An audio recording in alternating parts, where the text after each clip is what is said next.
I tuned in to watch Freddy with one thought in my mind that this film is going to go either of two ways. Either it's going to fall in the category of so bad that it's good, or it will turn out to be a genuinely creepy and wacky thriller. I want to manage one's expectations already who had a perception about this film the moment they saw the teaser that this is going to be on the lines of Dexter and how the character of Freddy is going to be this unhinged yet categorical killer on the spree. This movie definitely is not in the same wheelhouse as that. The film and the general skepticism that the audience had range from whether Kartik Aaryan can pull off such a dark and twisted role, and more importantly, whether Shashanka Ghosh can pull it off, who doesn't really have a specific voice in Hindi films, having done a range of mediocre movies other than the self-aware and hilarious Quick Gun Murgan. Seeing Freddy, one thing got cemented in my mind, that I appreciate Kartik for going out on the limb to do this type of film. And I curse the makers for absolutely making a mess of the film and its treatment, especially in the second half, squandering the poor guy's attempt at an interesting character.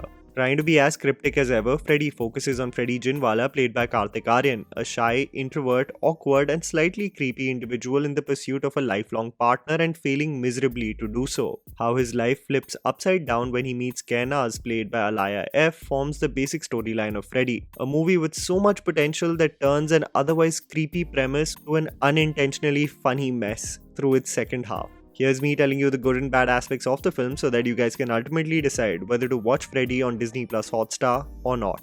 The good. A sincere Kartik Aaryan. In every frame that Kartik Aaryan features in Freddy, you can see the commitment and sheer effort the man has made, almost on a mission to prove that he does have a range as an actor that people should acknowledge. Kartik, both from a physical demeanor POV and the cadence with which he speaks, exudes a man riddled with problems that have not been addressed. Is he mentally deranged? Is he a shell of a human due to PTSD? Is he simply an awkward loner not having an idea of social cues and human interaction? Or is he his character from Love Aajkal 2 who has finally been diagnosed? Jokes aside, whether it be Kartik's pot belly, his rehearsed lines on a date, his natural gravitation to ogle being so deprived of human contact, or several of the hypotheticals in his head of a bright, peaceful and loving future with the girl of his dreams. All of these elements make you feel that Freddy has all the characteristics to be a creepy tale, a delectable mix of features ideal for a slasher thriller. But the makers do him so dirty after the shocking reveal that I haven't been so fida and subsequently heartbroken watching a film in a long time. Setting what-if scenarios in people's minds. The truth about Freddy is that it could have developed such a brilliant and dark thriller in the Parsi colonies of Mumbai with a character like Freddy, but what was intended to match the remarkable tone and treatment of, say, a movie like Being Cyrus eventually becomes inundated with hammy and unintentionally funny performances like Mrs. Serial Killer.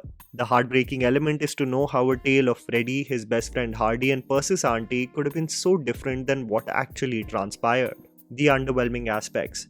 Downhill from the twist. I haven't seen a movie that digresses in its tonality, gets so inconsistent with its treatment and genre post a shocking reveal. One could already tell what was coming for Freddy from a mile away, but the actual scene itself is so terribly staged and acted that what should be menacing, heartbreaking and makes your heart sink just a little turns out to be a hamfest where only Kartik does most of the heavy lifting. I cannot reveal much when it comes to the problems of this film, especially because all of it goes downhill after its interval, but I'm going to wriggle my way in speaking in code, so bear with me.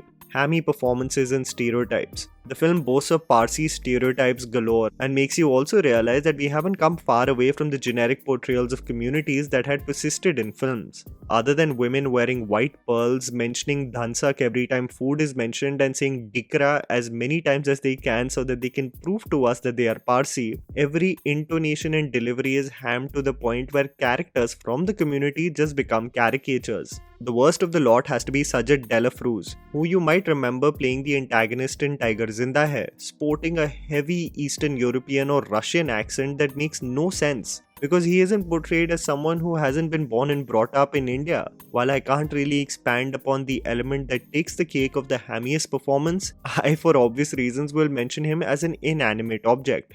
Let's call him, her or it a protein shake.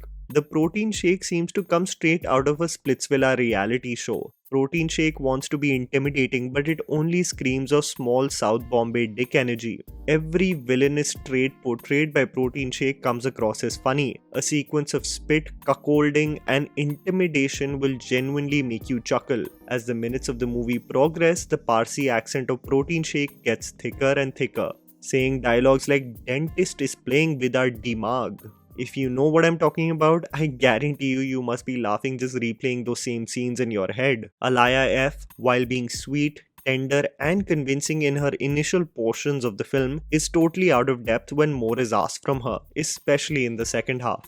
Confused on what it wants to be. The biggest problem for a film like Freddy is that it's lost in totally investing itself in being a creepy thriller or infuse the same with effective humor. It builds beautifully initially but transitions to become a Home Alone-like saga that never makes the turn of events scary. I'll tell you 2 examples of film sequences that keep the shock value and the humor in great symmetry. The case of Ayushmann Khurrana peeing in the washroom in Andhadhun as Manav Vij looks on with a gun in his hand account for a both shocking revelation and hilarious circumstances to be in. A case of Saif Ali Khan meeting the patriarch of the Setna family in Being Cyrus and feeding him a delicious meal only to kill him happens immediately after a lively discussion on life and its mysterious ways. Both sequences get the tension of a thriller and the humor in perfect tandem. To make matters even more interesting, Being Cyrus portrays actually the Parsi community from Bombay in a far more accurate and self-aware manner than Freddy ever does. And this is all due to the terrible and foolish treatment in the second half of this film that goes absolutely downhill after the big reveal.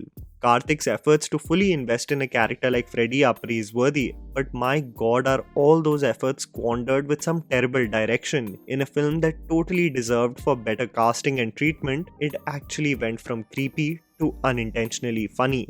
And that was the video, guys. Write it down in the comments below what you thought about Freddy. Please don't forget to follow me on Instagram, the handle is right in front of you. Follow me at JammyPants4. Also, please support us by smashing the like button and subscribing to our channel for weekly content ahead.